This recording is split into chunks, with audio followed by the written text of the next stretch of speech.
do it live. I'll write it and we'll do it live. Brought to you by PayUp. Food, balls, and bad decisions. With the first pick in the 2023 NFL Draft. Food, balls, bad decisions. What's up, guys?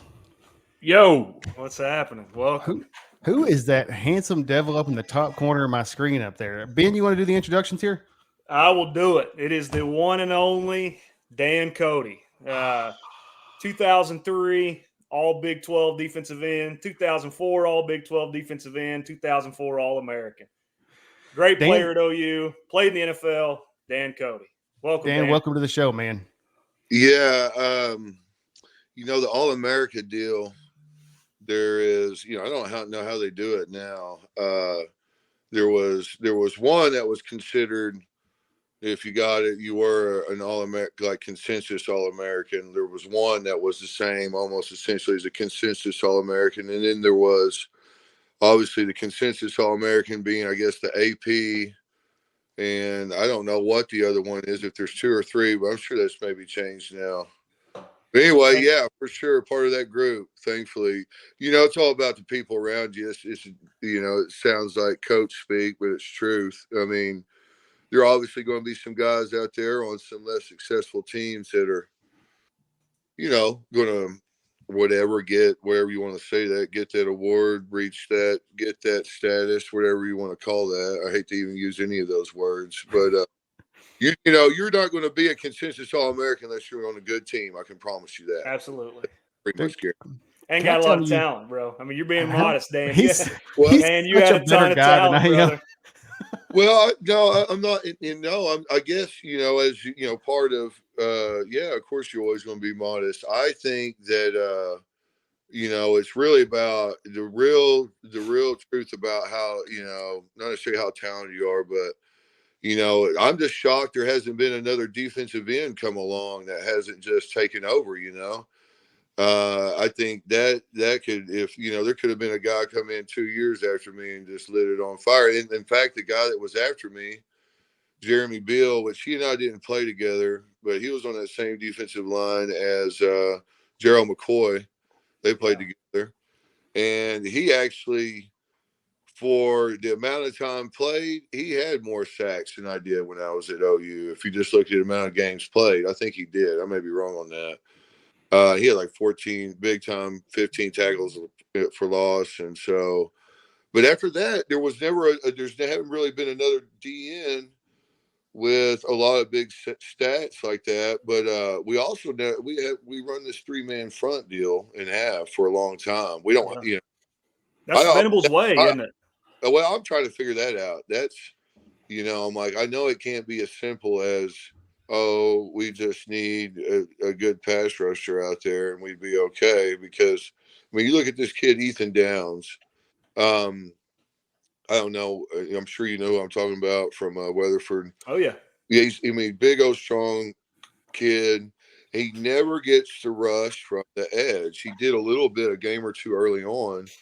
But that's how he brings all his it looks like to me, all his ability to bear is to get out there on the edge and start working some, some stuff from the edge, so we get after a quarterback. That's why we were good, while we had those good teams. Well, I say that we won in 2000, we couldn't sniff a quarterback. We wouldn't know what a quarterback was if it fell in our lap. I'm going to tell you that right now. I don't think we had one end had 5 sacks. But, we were so good. But it was a different game then, too, as you can imagine. Everybody was still running the I formation. Things were a lot more traditional. Yeah. Eric Crouch won the Heisman the next year, and they were running the wing team. Yeah, just ran all over everybody. Yeah, that's not to say you couldn't do it again. But it's different, man. You're right. The game is just – it's just so much different. And it changed. And that little, Mike Leach makes you realize he really was way ahead of his time. Oh, absolutely. Absolutely. So Dan, first time I saw you, I was probably in 4th grade. And you were a freshman at Colgate. So I went to high school at Allen. You were at Colgate. and Allen was a district game. And I can remember I've loved the game my entire life and been a student of it my entire life. And I can remember hearing about Dan Cody. I mean, oh my gosh, this freshman kid, he's so good. He's so good. He's so good. So talk a little bit about Colgate to Ada. How did that play out? Well, the football something that's really just fell in my lap. I grew up on a ranch out there north of Highway 3 on Highway 75, and on the west side of the road there. And my grandpa ran cows. He had cows out there, and a sizable place. Then we were working about 4,500 acres, and so. It wasn't like we were just working daylight to dark, but I did grow up working a lot. We worked a lot. Sure. A lot. So, sports wasn't something. My dad loved sports. He's a big time basketball player. Basketball I always thought was going to be my sport. And at Colgate, it was, coming from Colgate to Ada had nothing to do with athletics. It was, obviously when you talk about opportunity, athletics is part of that when you're talking about any school. I mean, if you play athletics, sure. If you played the guitar, then you'd say the same thing if it had a good music program. Sure. Exactly. And so, but my mom was a school teacher and had been all her life. And so at Colgate, it was we were struggling in football, but I didn't, as a kid then, it's hard to step back and look at yourself. And of course, we didn't have any kind of modern kind of program going on. I mean, I didn't do anything resembling any kind of footwork. No training, no weights, no well, nothing. I had a weight room, and I mean, I think I had more training. Maybe Joe Avanzine started the Pee Wee program down there. Who he played at East Central. I think he played at Oklahoma State a little bit, and he finished up at East Central. He started the Pee Wee program. That's when it all started for me in the 6th grade. It was like it is now, 4th, 5th, 6th, and 6th grade had a separate team, and that's how it all started for me. And he had us running through tires, old school, which is great. That's a great drill, as long as excuse me, as long as you're 11, 12 years old, because we get those big tires. They've got those big truck tires that they have there in the indoor. People will pull not so much the big ones like the loader tires that people flip, but like an actual front tire you'd see on a 10-wheeler, Yeah. And which I hate those. They're too can't get any speed. There's no velocity. And we can get back to training. I can talk all day about training, but yeah, we're going to touch on that here. We got some questions about that. So Ada, you get to Ada, obviously a superstar there. Talk a little bit about your college recruitment. Who all wanted you to come play, and then how'd you end up at OU? Yeah, and just was going to say, my mom got a job at Ada. It was just about the situation in Colgate. That's all about family and the community. It's a great community, but what was surrounding the school there and around the athletics at the time was just kind of a foul situation. And then, yes, being exposed to it, they developed me, which is, back to that here in a minute. That's how I wound up at OU. Talking about recruitment process. Of course, I'll tell you how naive I was in just a second. But first time I met Craig McBroom, he said, "Hey, this guy had never seen me in his life ever. He didn't even know I existed until I showed up that day." He said, "You're gonna play quarterback your junior year. You're gonna be an all-state tight end when you leave." And I played true to his word. I played quarterback my junior year, and I was all-state tight end when I left. But to start answering your part of the question on the recruitment process. You get letters at the time. It's all about the snail mail, And yeah, absolutely. Looking back on it, all to anything that I ever got. I think looking back on it now, because just to answer your question, hear me out. To look back on it now, I think anything and everything I ever got in the mail in any capacity was just, postcard BS. I filled out a lot of stuff or whatever. I'm not saying that wasn't part of that school's genuine process. I went to a couple of junior days. I went to the one in Tulsa, And it wasn't a bad one, but there, I wasn't, I played quarterback my junior year. I wasn't on anybody's radar. People didn't even know I existed, and that's truth. And then I went to OSU and junior day, and Rob Ryan, Rex Ryan's brother, was the defensive coordinator there at the time. And I would have gone to OSU. If they would have offered me that day, I would have gone right then and there, because my uncle played there in Leonard back in the day. And Bob Simmons was the coach. Yeah. And I think Rob Ryan, because we'll come back to him in a minute, but he wound up being the defensive coordinator at the Raiders when I was at going to the combine, and we saw each other again. He told me, like, he really liked me. Well, it's crazy. It was another one of those deals. He'd never seen me before. There was no tape on me. It was just kind of like the Craig McBroom deal. He just like saw me. It was like it. And looking back on it, it's crazy. It's kudos to coaches that they have that kind of vision, that to just one day look at a guy and call it like that. But that's kudos to that McBroom name and to that Ryan name as well. Of course, Rex Ryan was the defensive coordinator at Baltimore when I was. Anyway, yeah. I go to my senior year, moved to tight end. The first game, we were playing Ardmore, and there was a couple from OU, from Ardmore that had been offered by OU, and then the recruiting Brian Odom, but he hadn't been offered yet. So Mike Stoops was at that game. Of course, again, that was back before the digital media. And sure, yeah. There's no huddle. There's no Twitter. There's none of that stuff. Man, you go to Friday Night Lights for those coaches, bro. Absolutely. And he came and watched that game, and then he walked up to me after the game. He said, "You'll hear from us next week," and they offered me the next Monday. So it went from never existing anywhere on anybody's radar, and I probably never caught his eye. I mean, you would think, well, maybe he'll get on OU's radar because I wound up having a great year at tight end, because there's always good people around me, good quarterback, throw me the ball, and a coach, put all that together, most importantly. And so Duke was another. Duke was the other school that offered me, and they may have offered me. They offered me at the same time, and I don't know. Was Cutcliffe still at Duke then? Oh, I wouldn't have any idea. Now, I think so. Football deal, a lab. Yeah. But I'm growing up out there in that ranch. We might watch the little Cowboys on Sunday, and that was it. And to get that game, I'd be out there my dad be peeking through the door, through the garage window. I'd be out there spinning that antenna, because of monetary issues, but just rural part of the world back then. I mean, most of those people grow up, come on and be in that game, be All-Americans and play in the NFL. They eat, live, and breathe that shit their whole life, man. You know what I'm saying? Like not just a little bit, but yeah.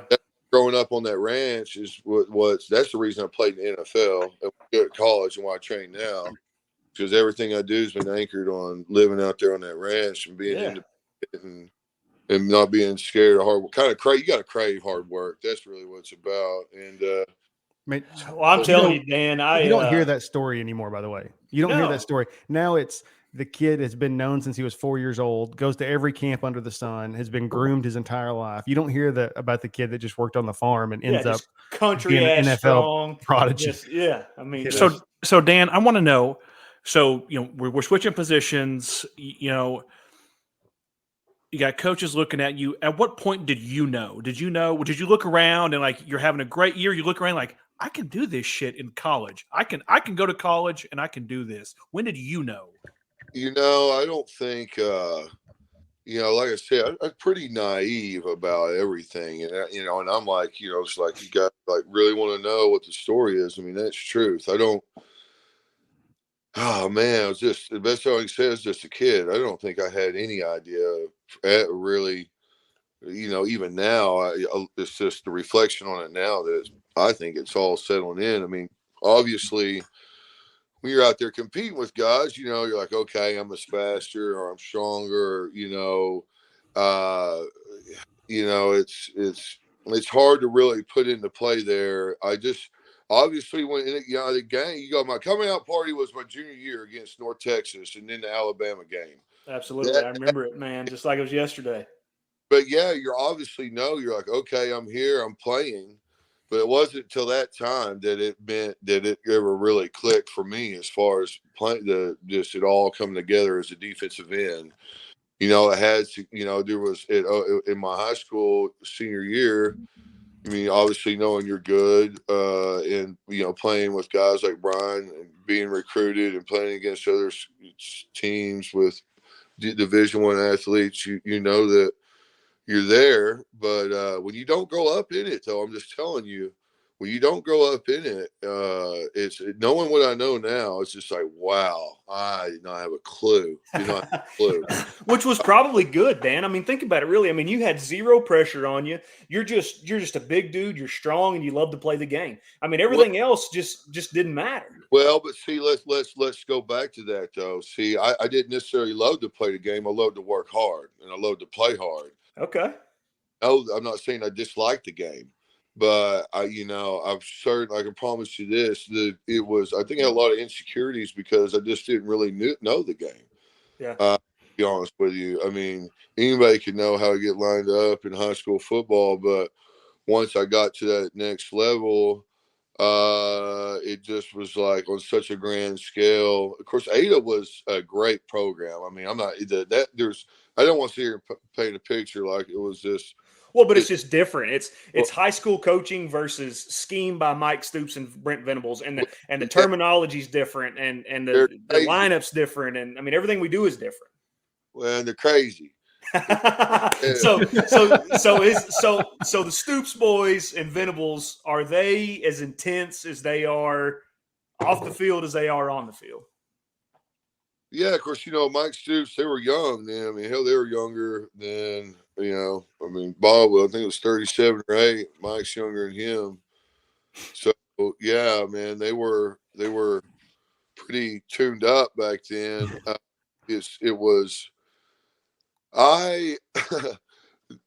Mike Stoops and Brent Venables have a lot different personalities outside the locker room, the meeting room.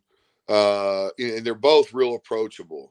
They really are, and they're really great guys. I think Mike Stoops just maybe comes across as maybe having a little bit more seriousness behind some of that hardcore shit he says, than it just being kind of in the moment. Whereas Brent Venables has a much softer side. Now I'm not saying Mike Stoops is malicious or anything like that. Sure, no, we get you. Brent Venables is like that bigger brother is just a little easier to approach, and he is. So who gives the best ass chewing of the three? Who chewed your ass out the best? Mike Stoops ass chewings are just so sometimes it's like Tasmanian devil, just talk shit a little bit better. You know what I'm saying? I mean, a guy can talk shit really good. He talks shit real well. Mike Stoops just gets so damn. Now listen, part of the reason why maybe Mike Stoops doesn't talk shit so good because he ain't in the mood to waste time and effort on talking shit. He wants to get his point across, So I don't want to sit there and say, that's what I'm saying. They both have their own little element. It's different, sure. Yeah, and but both equally intense and unique. It was an adjustment. One thing, like I said, Brent Venables could be is equally intense with how he's using his words and certainly his tone, but you always knew it was left at that, and Mike Stoops maybe a little bit more of that would linger after the fact, again, not because it was a personal thing, but he's just that serious about winning, and most importantly me playing well, or anybody coaching playing well. But I am been always, all through my time there, looking back, obviously, I guess I've been thinking about what would always have done different if I was coaching. And I'm just as intense as those guys when it comes to my coaching. But I tell them every day how much I love them and respect them every day. I'm not saying that I know Brent Venables and all those coaches love and respect me and always have. But I don't think doesn't bother me. They didn't say it, but I'm like, you know what? I'm going to let them hear a lot because I'm going to be giving her hell between the whistles, and that's it's been I've had a great response from kids from that. Absolutely. Well, so, and we'll talk more about kind of some of the stuff you're doing here in the community, Sure. But man, I'm telling you, I had a chance to coach with Dan this last fall with the Ada Pee Wee League, and man, those kids, they just respond. They love them.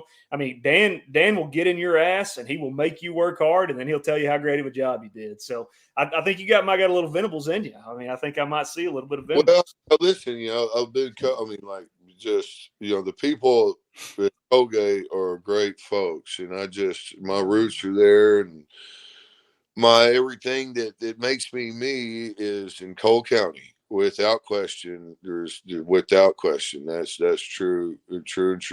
But was just developed at Ada. But I have been coached by the best in the world as far as football goes. I mean, I had Craven Broom, which he's got to be an Oklahoma legendary in Oklahoma. Oklahoma Hall of Famer.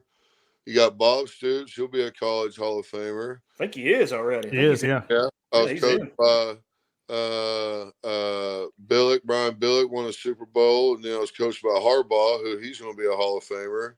Ozzie Newsome was the general manager. He was a Hall of Famer. I had a locker between Ray Lewis. He's top. Him, Brady, they're 1-1 on the best player ever.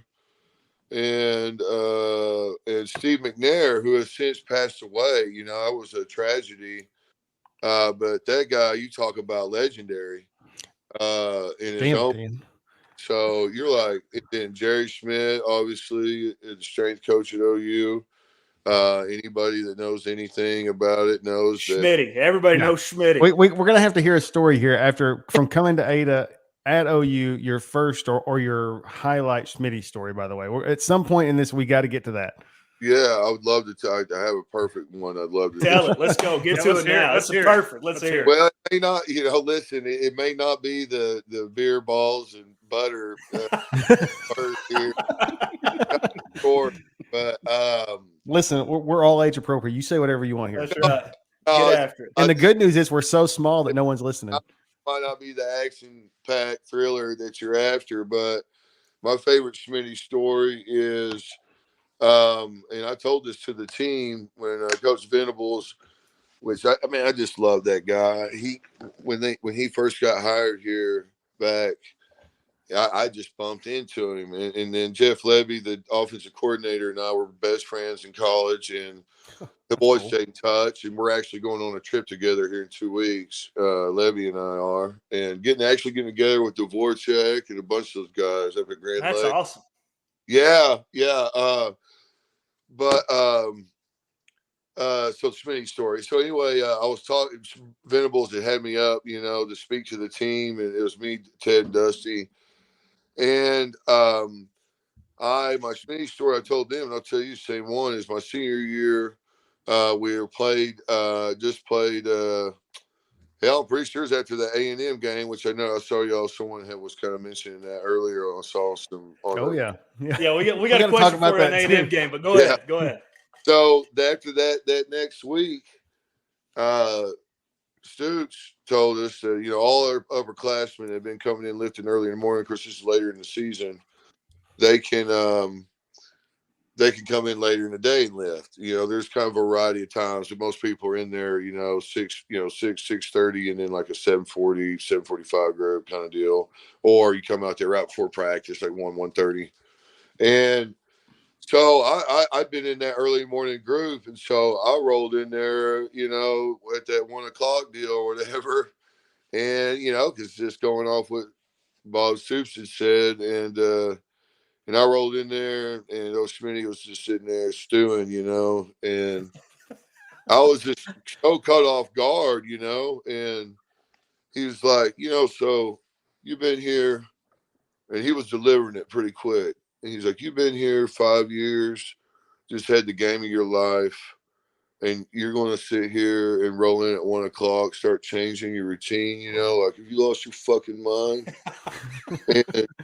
And it was a real serious, hard conversation. And, it melted me down the Stairmaster. But I mean, listen, dude, back then, they didn't know why they do this now, but I had to get on the Stairmaster for an hour and a half. For an hour and a half, and then got sent, make up the lift later in the week and sent back over there to meetings. And think about that. You're fucking your fifth year senior, popping your week off at night. And I'd never been disciplined like that. I've never had to have been disciplined like that ever. when I was And it's at. all because Stoops told you could come work out later. It wasn't even your fault. You know, exactly. But you know what? He didn't pull anybody else aside and say that to him. You know what I'm saying? Yeah. I mean, that I felt. Well, and so just from what I've known you for a few years, Dan, but from what I know, and like you hit it on the head, nail on the head earlier, kids these days, you put them on the Stairmaster for an hour and a half and they're in the transfer portal in about 5 seconds. Yeah. I mean, Schmitty knew you and he knew exactly what it took to motivate you, and he pushed your buttons. Yeah, exactly. That's my Schmitty story. That's what Schmitty is to me. You know, that's it for me, and it always has been. I've been baptizing him in his name ever since. You know what I'm saying? But yeah, that's my Schmitty story there for you, and always will be. And like I said, it's a real privilege that he would. You know, I would be the one that he would pull aside and say that to. You know, especially the more I think about it, and you know, this training deal. I know we'll get more to that, but I just know I'm being on the right path right now because I just randomly bumped into him the other day in Norman. And you're like, wow, you know, it's like he just for that to happen. You know, he's like. I don't get starstruck around him. I still get nervous around him. Not like he's about to make me. You know, I'm like, wow. You know, I'm like, holy shit, this is him. You know, that's a respect thing. You know what I'm saying? It's a respect thing. So, but he's a great guy. Just outside of, excuse me, I've always said this. No one's had more influence on me in my life than my dad and Jerry Schmidt. That's awesome. Yeah. That's pretty cool. So man. you mentioned, being in the locker right next to Ray Lewis. I mean, I've never heard that. And you talked about him and Brady kind of being 1 and 1A. So, I mean, you're an intense guy. I mean, probably one of the most intense guys I've ever been around. Whenever it's nut cutting time, it's time to get serious. It's time to train. It's time to do these things. How much more of an upper level was Ray Lewis than even where you get? Well, I guess I think part of what I think he's, he can just deliver. I might be intense or whatever, but I think the way he can just deliver a message, something about these this kind of way, it can be so calm and intense at the same time. Maybe that's the best way I could describe it. Okay. Yeah. Just really focused or, just really just focused with what he's doing there. My intensity might involve some words of inspiration or whatever the deal might be. But this guy, really, I mean, listen, he's just a really special guy. In the 3 years I was at Baltimore, I never heard the guy say a foul word about anybody. In fact, I don't think I ever heard him curse. And I'm not even joking. And I'm sure somewhere out there, maybe there is something where he has used foul language, but I'm telling you, and he would always kind of chastise guys about it in a really respectful, playful way. But when I spoke at McAllister's football banquet in January, and I talked about just that. I was like, he's the most intense player I was around, the most inspirational player I was around. In the 3 years I was at Baltimore, I never heard him talk shit on anybody ever. And that's like, you put all that together, you're like, okay, so if you want to set your standard, there you go. Don't sit.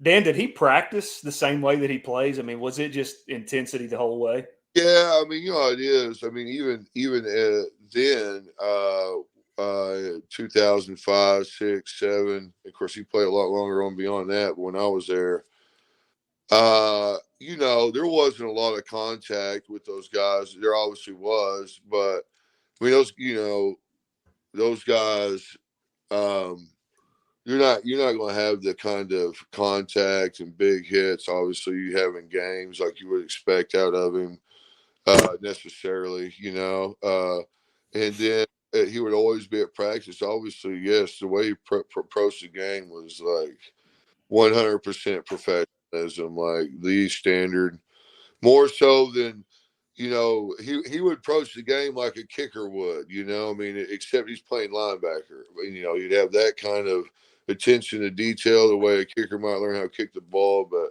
applying that to the physicality and the time it takes to learn to play Mike linebacker in the NFL, you know. Man, I just Ray Lewis. I mean, you say the name, you say the position linebacker, and the first person that comes to mind is Ray Lewis. I mean, that guy. I mean, I think about the brace he had on his arm. His last. I mean, the guy just seemed like it was just all gas, no brakes. I mean, he just loved it.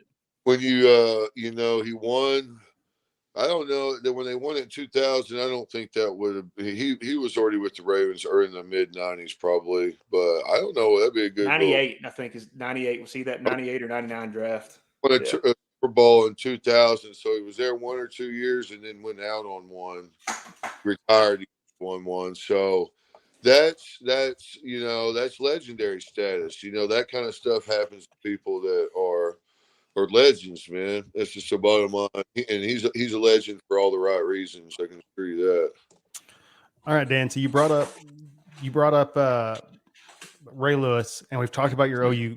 Who is the most just insane athlete you've ever played with? Just the freak athlete that's like, good Lord, seeing that guy on the field is just insane. Well, I guess obviously I spent more time at OU than I did at Baltimore, and at the NFL level, I mean, obviously watching Ray Lewis play firsthand, what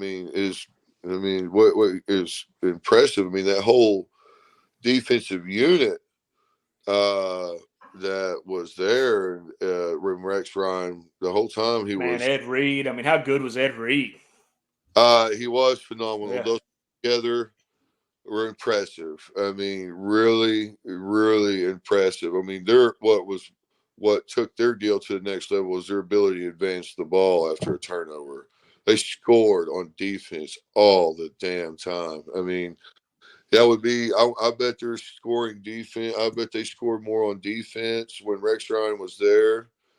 Then I'd like to know in his year how many times they scored on defense, how that would stack up against other D coordinators, because I want to assure you it's a lot. And I remember we played when Steve McNair was there his last year. We got a bye. Man, the Colts they played somebody the first round, and then we had them at home.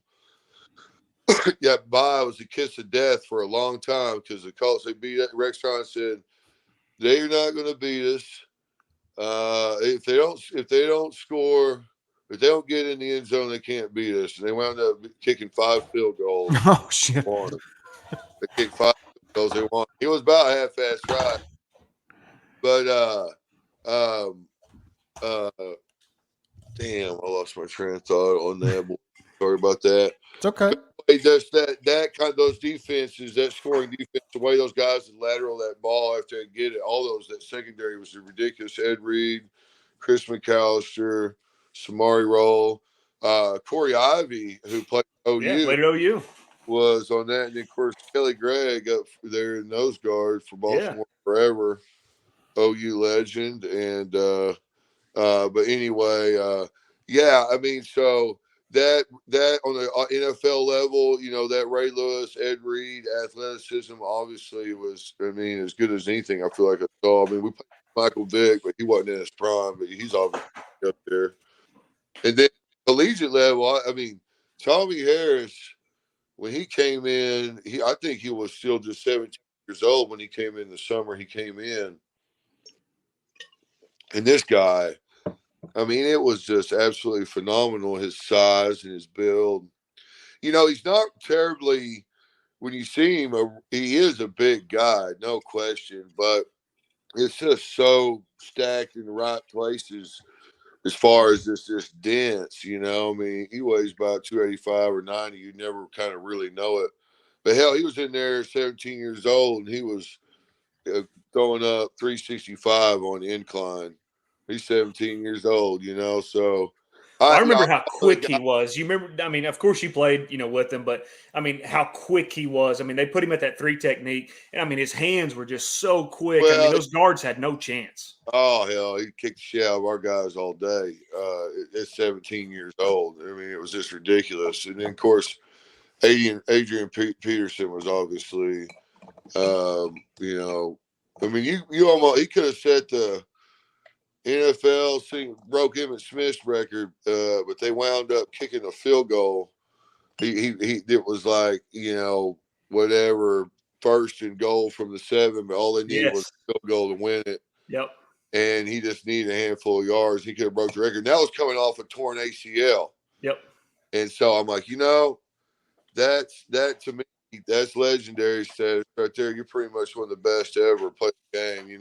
Might not have when he started on that 04 team. He started as a true freshman on that 04 team, which, like you were saying earlier, back in the day, you redshirted. You didn't. There was no, there's no. Dan's true got a story here. I'm excited about this. I can see.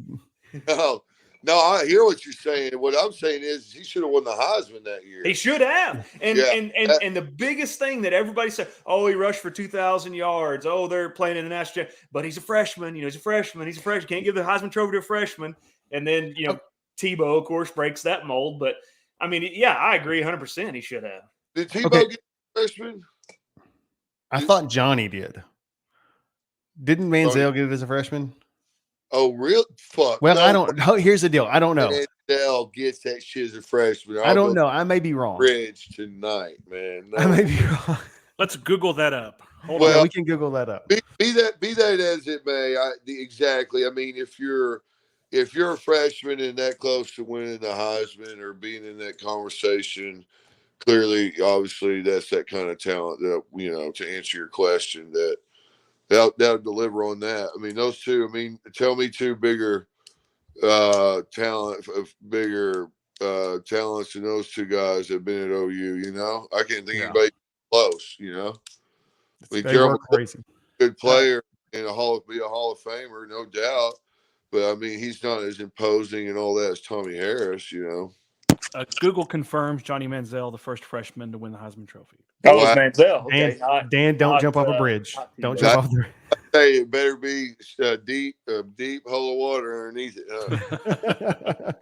Well, like I said, man, situational stuff. There was a lot of people, USC, I don't know who won it that year. Maybe it was Leonard or I think Reggie Bush won it that year, I think. Yeah, let's say or he did, which, hey, you know what?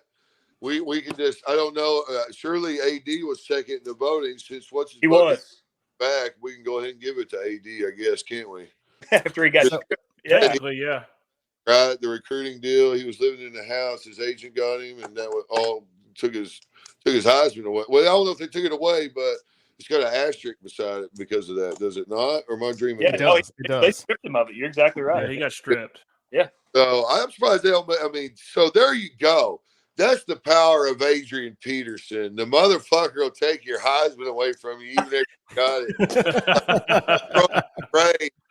Type deal. He'll reach out and grab your throat, bro. That's his shit right there. Perfect example.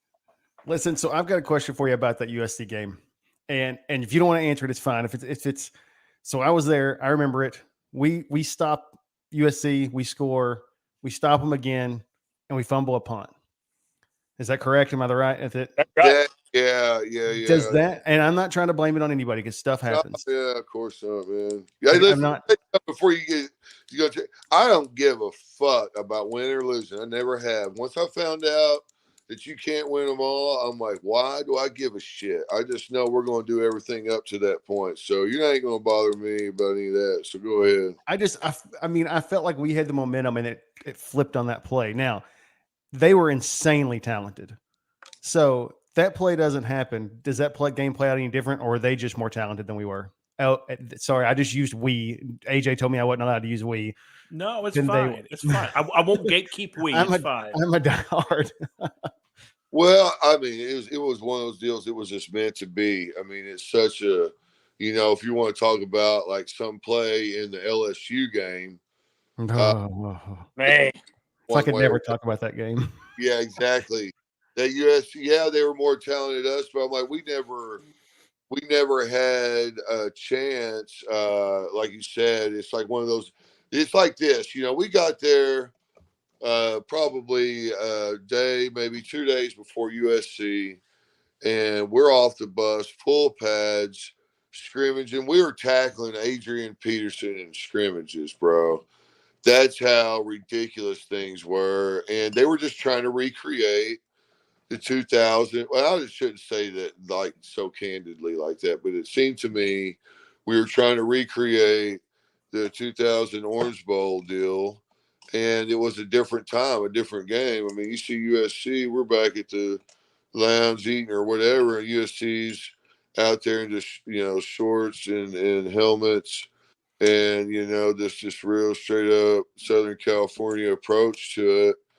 And I'm like, we get to the game and get our shit pushed in. I'm like, we came here to get ready for the game, and they came there to play the game. And that's what I feel like happened that year.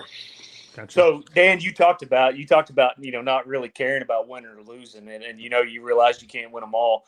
These guys know it. I mean, I say it all the time. I absolutely hate Pete Carroll. I mean, I hate him. I hate him, and I think it goes back to Hey, that USC game. Nick say, I hate Pete Carroll. Hate him. yeah, good for you. Join the club. Go ahead.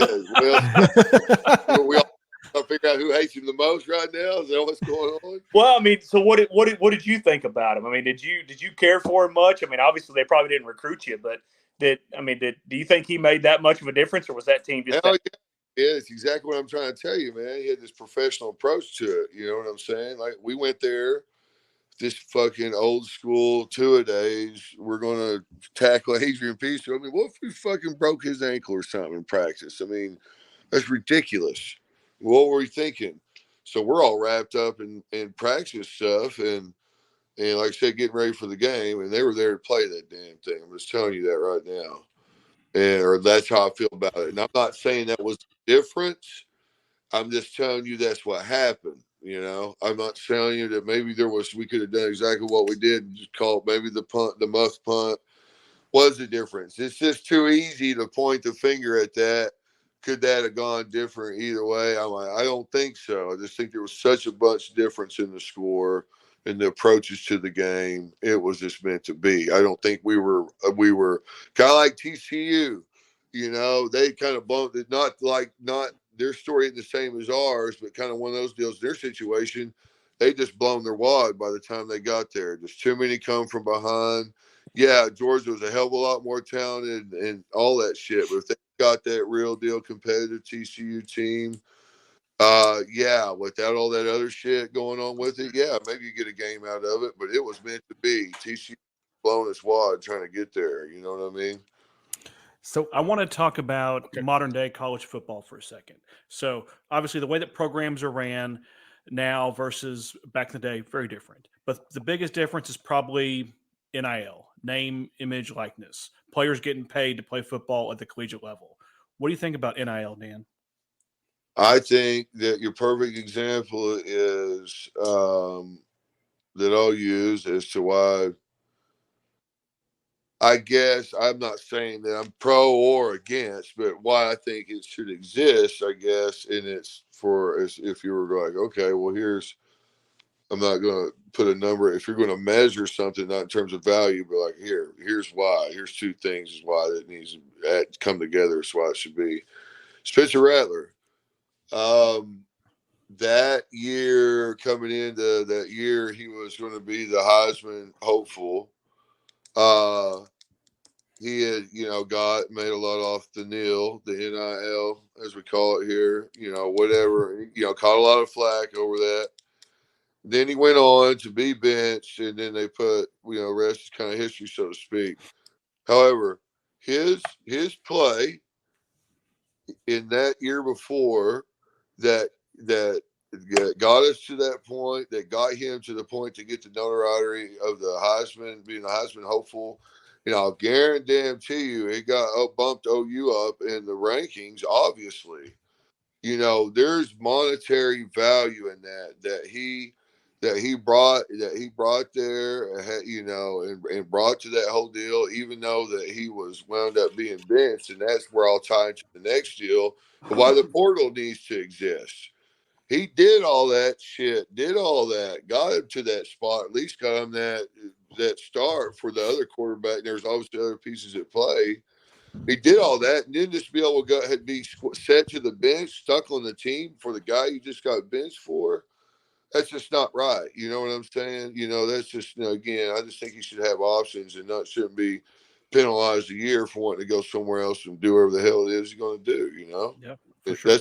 But that all makes sense. So I hope that kind of goes. No, it does. 100%. Yeah, Absolutely. Yeah. So now, Well, hold on, Benny. Okay, so let's go back to Dan Cody's days at OU. If NIL had been a thing back then, what would your merchandise line have been called? Yeah, I was like, I wouldn't. Oh, you know what?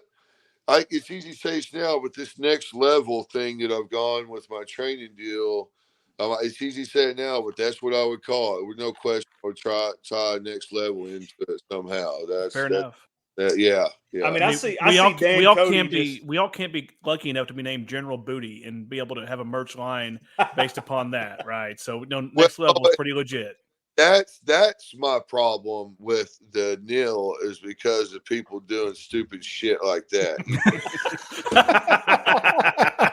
Come on, go on. Tell us how you really feel about it, Dan. Let's hear it, baby. Though. For the regulations, are like, listen, you can't go out there and name your shit that and sell it. I mean, I see like Dan Cody being like NIL'd by Orscheln's, like Orscheln's Farm and Ranch presents Dan Cody's Tractor work Supply gloves. Company. Yeah.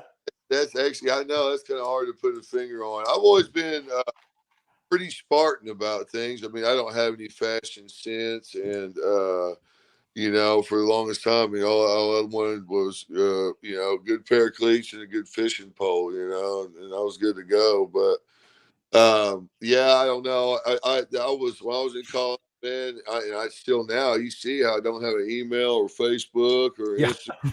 No social media. Benny it was tough to get a hold of you. Flip phone. Yeah. Well, I thought the whole deal was about to blow up in our face. I was like, holy shit! I think we may have smoke signals. Benny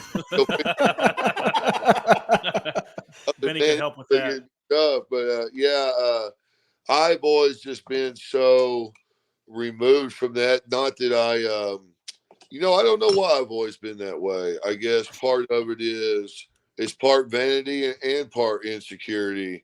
I'm like, I gotta stay away from it because I don't want to spend all my day looking at my shit or posting about my own shit so people can look at my shit. And I'm like, I can't fuck with it. You know what I mean? That's 100%. I'm gonna tell you right now, if I didn't live in a small town like this where people knew me and all that, it would be impossible to have any kind of training thing going on, without it. And it is a great platform to do things with life, and I respect the hell out of it. But I'm saying my vanity would get in the way of using it like a person or appropriately. You know what I'm saying?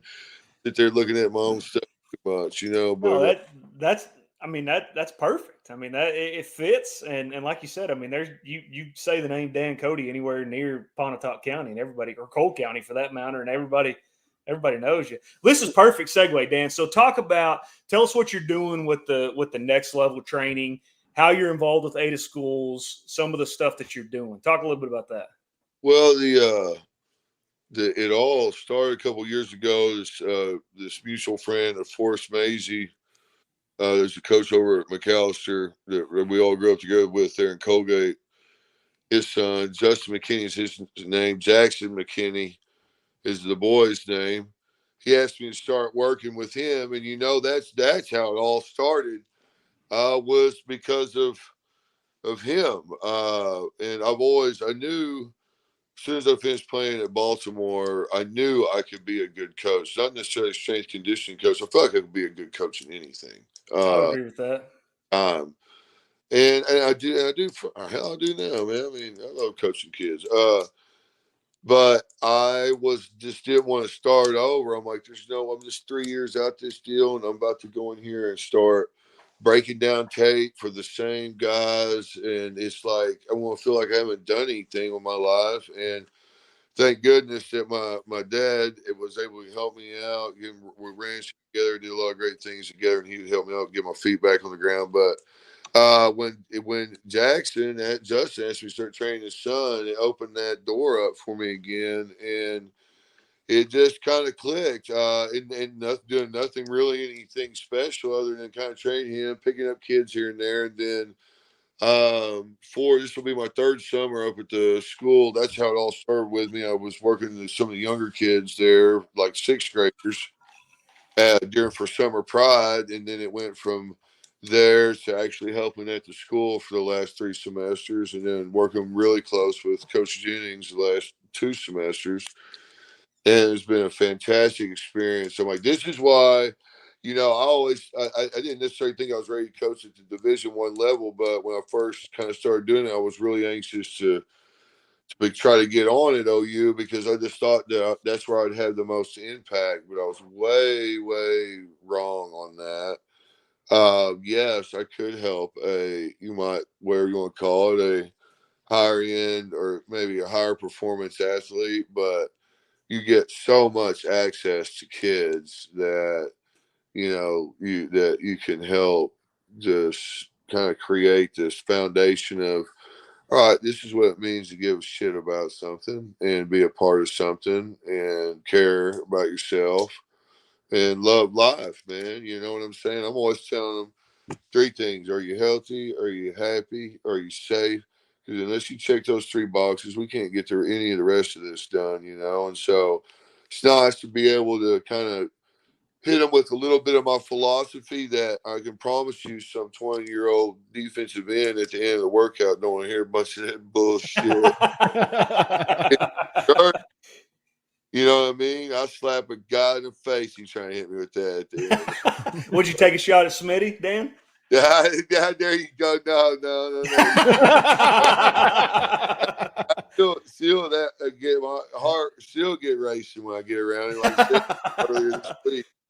But yeah, being at the school has been fantastic. We worked directly with the football team last summer. I'm going to go back to the junior high this summer, and I need because we have some guys younger kids transferring here to Ada. I think they want to be part of the football program, and I want to make sure that that's a priority because I have worked with the kids in the Pee Wee program. I know parents really want to consider bringing their kids here, but there's, we can't do. I can't let them do that on when it's all whimsy, all whimsical. You know what I'm saying? I want to make sure they get there. We got something resembling a program because it's just a little kind of, we've had a bunch of coaching changes and whatnot, so we need some stability, man.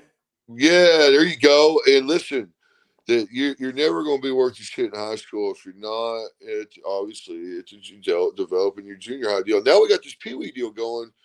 Kids, and I don't want to use it as a platform to get kids from other schools to go to Ada. That is the exact last thing I even want to think about promoting. However, if kids are somewhere and want to play football, and Ada is the place that has it, then I want to provide a product, like, here you go, I got this for you if this is what you want to do, and I'll make sure I'll see it through, and at least at the bare minimum, until we get a coach in there that's going to develop the junior high program. That's going to happen for sure. Well, and I'll talk about this. I mean, Dan, like I said, he and I have coached this, helped coach.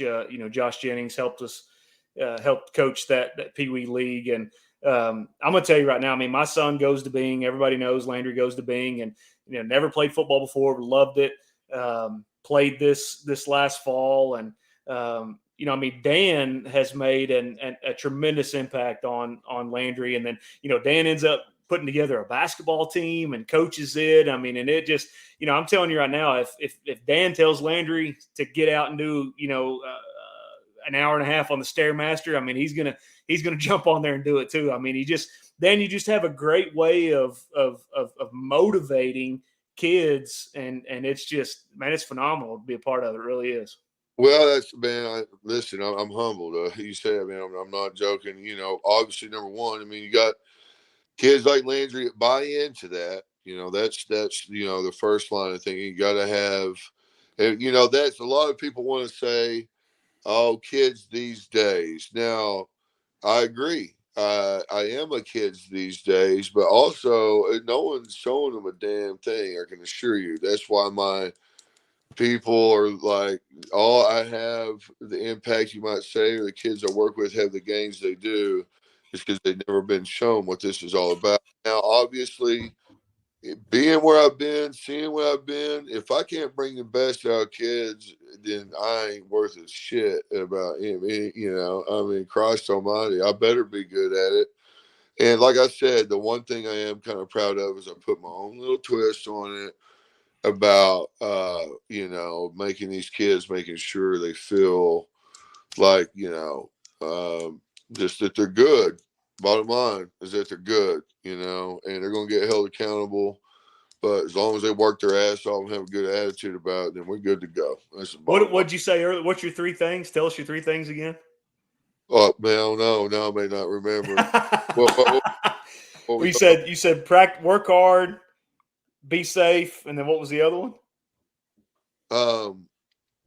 Well, shit, we'll play it back. It was, are you happy? Are you healthy? Are you happy? Are you healthy? That's right. Are you safe? That's right. Yeah. Chatty wrote that down, man. Listen, yeah, exactly. There you go. Yeah, that's, and honestly, I probably use that more with my girls that I coach, which has been just so awesome. It's just such a different deal in a great way.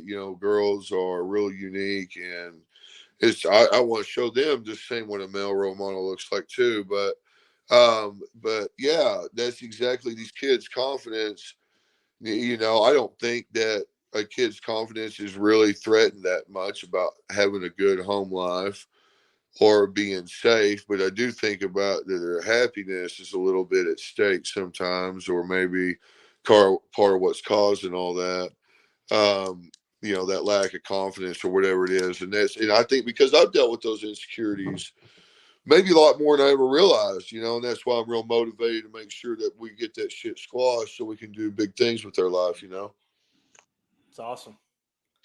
Great words, man. Well, so we've had Dan for 55 minutes, 58 minutes. Dan, are you good to stay? You're either going to have to come back again, because we've got about 3 pages worth of questions. Or do you guys want to just make this a marathon show and we just hang out? I think it's a perfect little spot. I'm sure you guys are Seinfeld fans. Oh yeah. And you find great, but sorry, 2 of us are Seinfeld fans. One of us I've never is seen not. one single episode, Dan. You can chastise me for it. I've never seen an episode.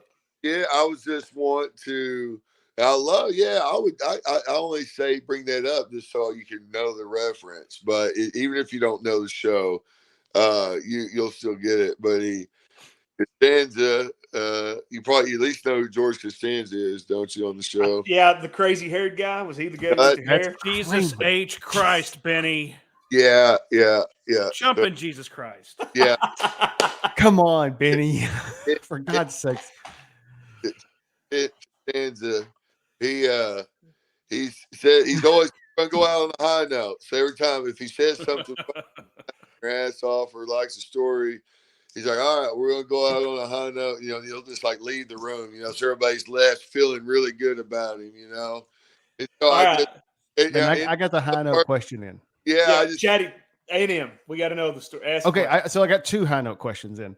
One, tell us about, so this has got to be under the bad decisions thing, I would think. Well, what happened at A&M? So I had never heard of this. I put it on a website. The decision deal, that was going to be a tough question. I was wondering about that. Not to say I haven't made bad decisions, but man, when I don't know. I think that's the poor quarterbacks are kind of left up to them to make the bad decisions. Defensive lineman, you just go, right? Just that's it. You're on autopilot, but not to go ahead, not take away from. Ask you the A&M. The A&M. So there's a video of you getting jacked up right before the game, so hyped up you pass out. Is that so? What happened? Like what? And I don't remember this at all. Like I have no memory, and I watched every game. Yeah, so, well, it happened between the 3rd and 4th quarters. And I don't know how many people. Yeah, I think you kind of had to really be. I think they talked about it a little bit, like right when it first came back from commercial break. You don't have DVR or anything. So most people probably didn't even notice it at the time. Yeah. But it was nothing more than how you really get going, and if you just keep yelling and don't breathe, you pass out. And I think it actually, incidentally, had happened to the Duke coach, Coach K, like earlier that week. I think it happened to him during a game. That's right when college basketball would have been starting, there in November.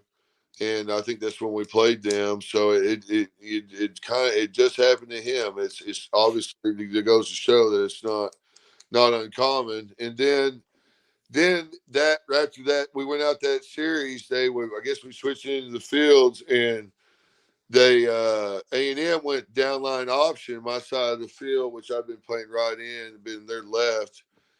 And the tackle had me dead to rights. He had my ass whooped, but I just got real skinny and he reached me too quick, too good, too fast. And I just got between him and the guard, and then I had a really just a hard collision with the quarterback. It was like one of those deals. I got sideways, get skinny, as they say, between them. And then I just it was just the football gods shining upon you kind of deal. I just got skinny, and then boom, there was a quarterback as they were running down that option right at me.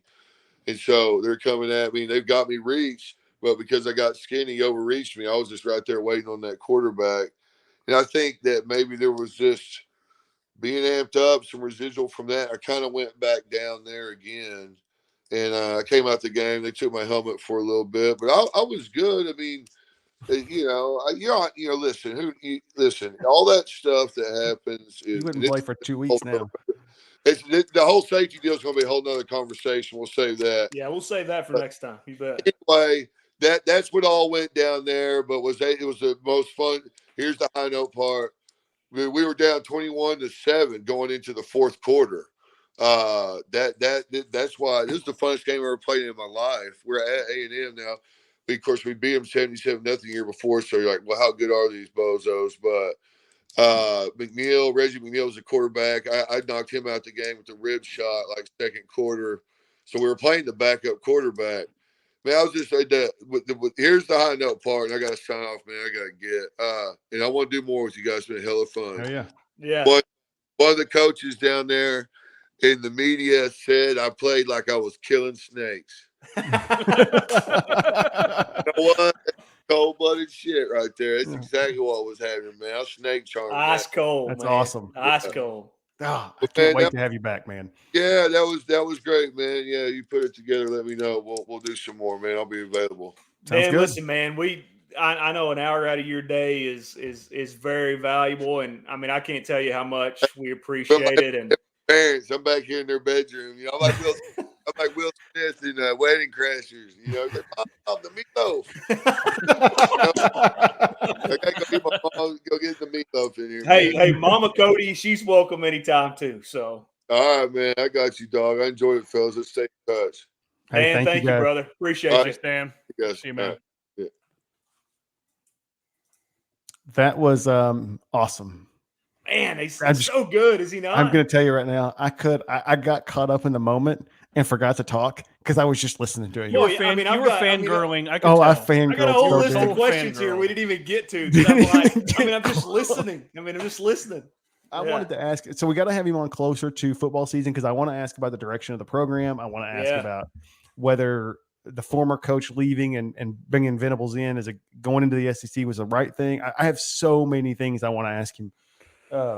But I couldn't focus because he was so much fun to listen to. Absolutely. Loved it. It was a great time. Great time. Is there anything else we need to cover? Man, I had on the big board for today. This game's already started. Warriors +3. We'll put that on the bad decisions. The bad decisions. I hate gambling on the NFL or on the NBA. Why are you gambling on the NBA? I don't know, because I'm a degenerate, I guess. Well, I mean, you got to pick a side. Pick a side and let's roll with it. See what happens. Warriors +3 tonight. I don't know. Yeah, we'll see. What was the we got a PayPal bet, right? Or pay up bet, PayPal. We got a pay up bet. We're tabling that for the next one. It's the Will Levis bet, though. Just to remind everybody what's going on. It's the Will Levis bet. Me and Benny shit the bed on that. We'll get it done. Well, we started hashing it out, and then we talked about it more today, and it's one of those things where I'm probably right. I'm like 99% right. So it's just finding some terms that I can get Anthony to agree to so I can take his money. I mean, that's basically what it boils down to.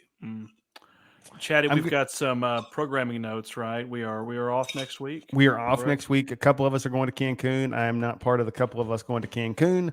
Who would that be, Tony? You and I? But we're not going together because you're a shit ass. But can we put that in the pay up? Chances that Benny ends up in a Mexican jail.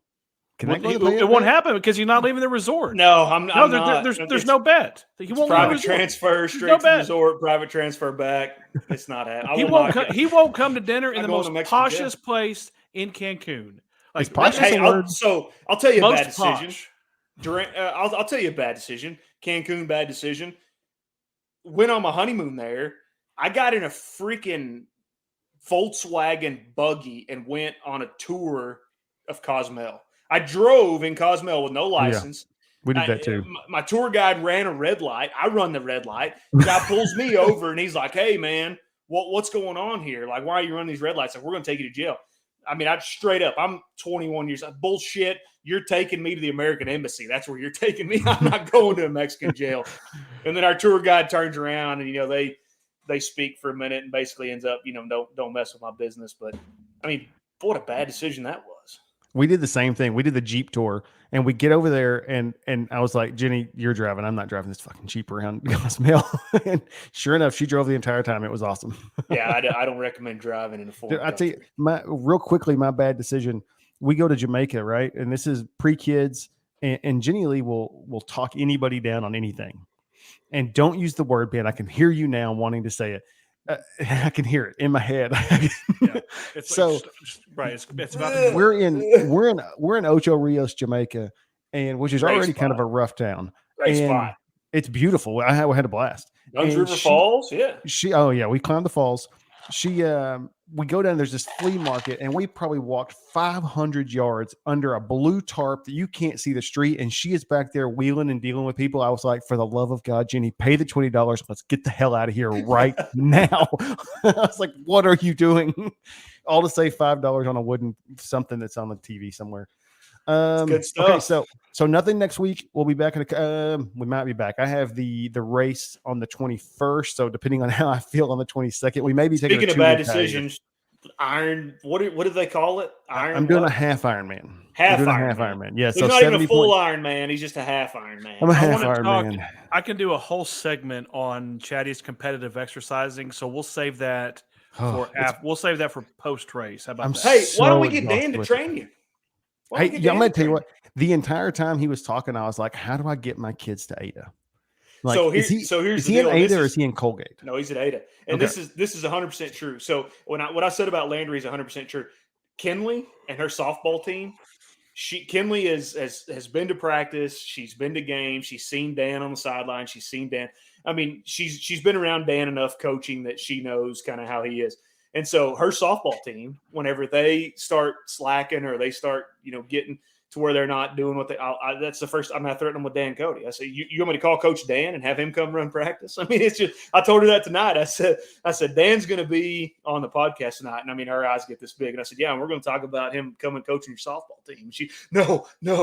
So yeah, I mean, it's just, he's intense, but I mean, he talked a lot about Ray Lewis kind of being that level intensity. And that's exactly how Dan is with his program and with his kids. I mean, it's just, he'll come and, he used to close out conditioning for us at football practice. He'd come and run them and do some sort of ab circuit.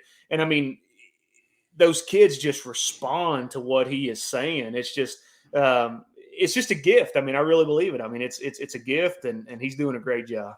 So is he, AJ, I've been on no. Is he like Coop? Is he training all ages, or is he like doing one-offs, or is it just teams? Like, is he just doing teams? No, I mean he does some stuff at a couple local gyms. Holds some workout classes. He mentioned the McKinney kid. That kid, I think he's going to be in 8th grade. But I mean, if things continue, who knows what a 13-year-old kid's going to turn out to be? But that kid has the skills. I tell you what, the Hitch clan may be up there. Yeah, come on. We may be dropping my 4 off and saying, get these kids in shape. He can do it. He can absolutely do it. He runs the summer pride workouts. They do, I think Tuesdays and Thursdays nights, something like that. I mean, he does summer pride. But I agree, guys. I mean, we got to get him back on. I've got, I got through about not even a third of my questions that I had written down and sent to him. But definitely appreciate Dan coming on, and absolutely just awesome, and we look forward to having him on again. So. And I would say follow him on social media, but he's not there. Nothing. So, he has nothing. You know what's right, cool though? I mean, it was last thing. I promise, and we'll get out of here. But how cool was it that he talked about kind of the social media aspect of it, and one, to keep him humble, and two, to not be on there talking about what I'm doing all the time. I mean, yeah, it's a pretty cool perspective. Yeah, I mean, there's a lot of I mean, I think of just tons of athletes that have played and continue to play. They can't wait to get their opinion out there because they think it holds so much water. And Dan was just like, I mean, how much time do we spend making fun of those fools for thinking that their opinion matters, right? Yeah.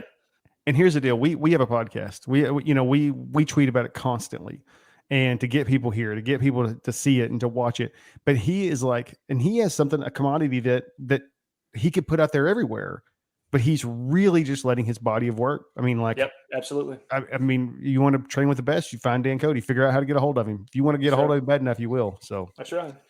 All right. So very cool. Great, real quickly, great time, guys. Follow AJ Thompson. AJ, what's your Twitter handle?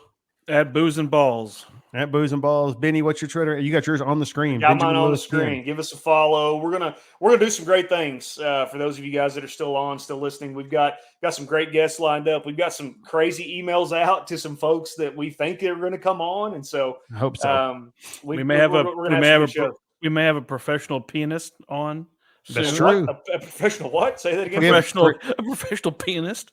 We have 3 of those every week. Pianist, as in pianist. Yes. Well, let's go with organist. Let's try organist. Pianist. Say it. Pianist. It's a hard one to say. One that plays piano. It's kind of like Shinola. Pianist. Follow me, Chad H610. I'm going to find the little thing here to play us out of here. Oh, hold on. Brucey, if you're still on, if you're still awake, yes, shit? Your question made chicken shit. Yes, your question made the cut. We'll get to it next. What did he say? I got all the new stuff. I didn't hit any of them. You hit Dan Cody with a chicken shit, there's going to be problems. I was not. I kind of had the same reaction he has around Schmitty. I was like, I'm not messing with this guy. You just don't do it. So you heard me. I apologize for my question about USC. I was like, listen, if you don't want to answer it, I understand. No, that's great, dude. I remember being in, and I know AJ, you got to go, but I remember watching that game and just thinking we were just as good a team. Was it JT? I think it was JT Thatcher that fumbled. Was it JT Thatcher? I think it was Jarrell Jackson. Yes, you're right. I think it was right in front of us. Jenny Lee and I sat in that end zone right where it happened. We stayed at the Fountain Blue. I remember we stayed there in 2000 and in that year. So anyway, oh well. All right. Until next week, guys. 2 weeks. 2 weeks from today, we're live. 2 weeks. Sorry, 2 weeks from today. Hopefully, 2 weeks from today. We'll see how I'm walking around. See you, suckers. See you guys. See you, fellas.